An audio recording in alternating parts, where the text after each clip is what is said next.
এটা তো মনে হয় ইন্সপায়ারিং পুরো দলের জন্য এবং নেক্সট ম্যাচগুলোতে টপ অর্ডার থেকে একজনের কাছ থেকে এভাবে যদি রান আসতে থাকে এবং সঙ্গে সাইফ হাসান যেভাবে আসলে দেখাচ্ছিলেন তার উইকেটে থাকার একটা প্রবণতা বা অ্যাঙ্কার করার একটা প্রবণতা ছিল, সো ওইটা যদি কোনোভাবে ক্লিক করে তাহলে তো মনে হয় বাংলাদেশ গট দেয়ার পারফেক্ট টপ অর্ডার্স। ডেফিনেটলি আপনি শুরুতেই যেটা বললেন, মানে তানজিদ তামিম যেভাবে করে খেলে চলছেন বেশ কয়েকটা টুর্নামেন্টে, এই মুহূর্তে এসে আমি যদি 5 মাস আগের কম্বিনেশন চিন্তা করতাম এটা তার জন্য খুবই ডিমোটিভেটিং হতো।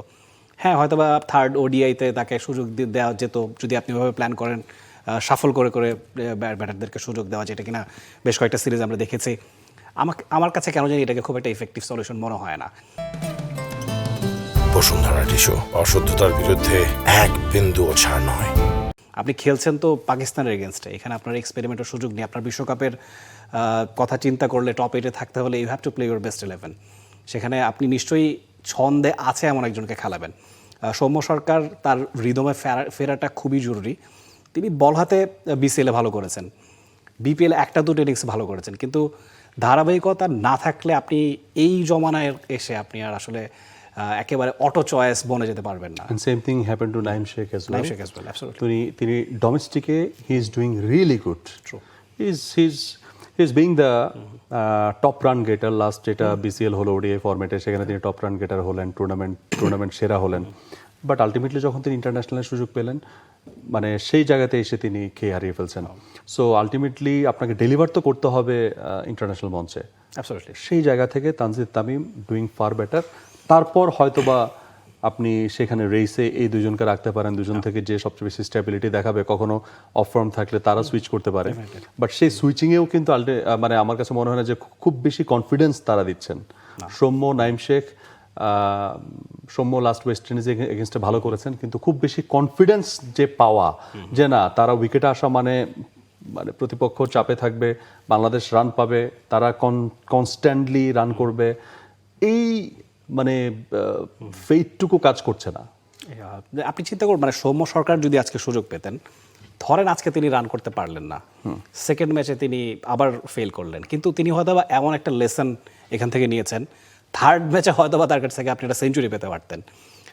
তো সেই জায়গায় আপনি আলোচনার শেষ নেই, তর্ক কুতর্ক বিতর্ক অনেক কিছু আনা সম্ভব, কিন্তু এবার ইকুয়াল অপরচুনিটিস প্রপারলি ডিস্ট্রিবিউট করতে পারা এটাও একটা টিম ম্যানেজমেন্টের বড় গুণ। এবং আমি মনে করি সেখানে মানে এত কনস্ট্যান্ট সাফল করে আসলে কখনো আপনি কোনো ফায়দা আদায় করতে পারবেন না, মানে বায়োলেটারাল সিরিজে সেটা তো একেবারেই না। আমার কাছে মনে হয় এইবার যে 11টা আছে it's a very good 11। Definitely আপনার This is the best 11 we have. Pace সেটটা চিন্তা করেন, সেখানে মোস্তাফিজ আপনার আছে, তাসকিন আছে, সঙ্গে আপনি নাহিদ রানাকে নিয়েছেন according to the wickets situation. এখানে আপনার নাহিদ রানার জায়গাটাতে আপনার কাজ করার সুযোগ আছে। বা নাম্বার মানে এখানে যদি আপনি ফোর্থ সিমার হিসেবে বা নট ফোর্থ সিমার, তাকে যদি রিপ্লেস করতে চান, মানে সিমার নিয়ে কোনো ঝামেলা নাই, আপনার স্পিনার নিয়ে কোনো ঝামেলা নাই। মেহেদী মিরাজ অফ স্পিন আছেন, লেগ স্পিনের রিশাদ খুবই ভালো করছেন। যদি কোনো ম্যাচ বা কোনো অপোনেন্ট বিবেচনায় যদি কোনো ম্যাচে আমার লেফট আর্ম স্পিনার খেলাতে হয় একজন লেগিকে বসিয়ে, তাহলে সেটারও সুযোগ আছে, বাংলাদেশের সেই লাক্সারি আছে। যেটা ঝামেলা ছিল আলটিমেটলি ব্যাটিং অর্ডারটা নিয়ে ঝামেলা ছিল। সেখানে মাঝখানে লিটন দাসের অফ ফর্ম গেছে, তারপরে টপ অর্ডারে কে হবে, আমাদের ওপেনিং চয়েস কে হবে, সেখানে একটু ঝামেলা ছিল। সো ওই জায়গাগুলো মনে হচ্ছে আস্তে আস্তে সলভ হচ্ছে। সো মিডল অর্ডার নিয়েও একটু কথা আছে, কিন্তু সেখানে আফিফ জায়গা পেয়েছেন। যদি তিনি সুযোগ পান, জায়গাটা ধরে রাখতে পারেন, সিমেন্টেড করতে পারেন, বাংলাদেশের জন্য 11টা যদি এখন থেকেই ফিক্স থাকে, তাহলে নেক্সট 7-8টা মাস এটা দিয়ে যদি ক্রুজ করা যায় ইজি হবে। ওয়ার্ল্ড কাপ 11টা এখন থেকে নার্চার করতে পারলে ইজি হবে এবং এটার সেট হয়, একটা ব্যাটসম্যানের মাইন্ডসেটও সেট হয় যে আমি নেক্সট ওয়ার্ল্ড কাপ খেলবো। সো এখান থেকে আমার এই প্রিপারেশনগুলো লাগবে, আমার ভুলগুলোকে শুধরাতে হবে। 3 মাস আগে প্লেয়ার চেঞ্জ করলে, 3 মাস আগে 2 মাস আগে অপশন চেঞ্জ হলে এটা বাংলাদেশের জন্য বা একটা দলের জন্য বা যে প্লেয়ারটাকে আনবেন তার জন্য চাপ। অ্যাবসলিউটলি, হোপফুলি এই ধরনের আত্মঘাতী সিদ্ধান্ত আমরা দেখতে পাবো না। এবং আমরা বাংলাদেশের 2 বছরের পারফরমেন্সটা যদি একটু দেখি, লাস্ট 2 ইয়ার্সে 2024-এ শ্রীলঙ্কার বিপক্ষে ঘরের মাঠে 2-1 সিরিজ জিতেছিল বাংলাদেশ।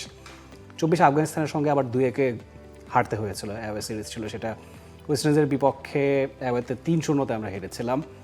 চ্যাম্পিয়ন্স ট্রফিতে সেমিফাইনালে আমরা উঠতে পারিনি। শ্রীলঙ্কার বিপক্ষে অ্যাওয়েতে 2-1 হেরেছি 2025-এ, আফগানিস্তানের বিপক্ষে 3-0 হেরেছি, ওয়েস্ট ইন্ডিজের বিপক্ষে 2-1 জিতেছি। মানে আমরা ভালো শেপে ছিলাম না। ফিলিংস একেবারে ভালো শেপে ছিল আপনি দেখেন সব কিন্তু এই যে lost fail to make semifinal lost finally এসে 2025-এ উইন্ডিজকে আপনি হোস্ট করলেন, 2-1 জিতলেন।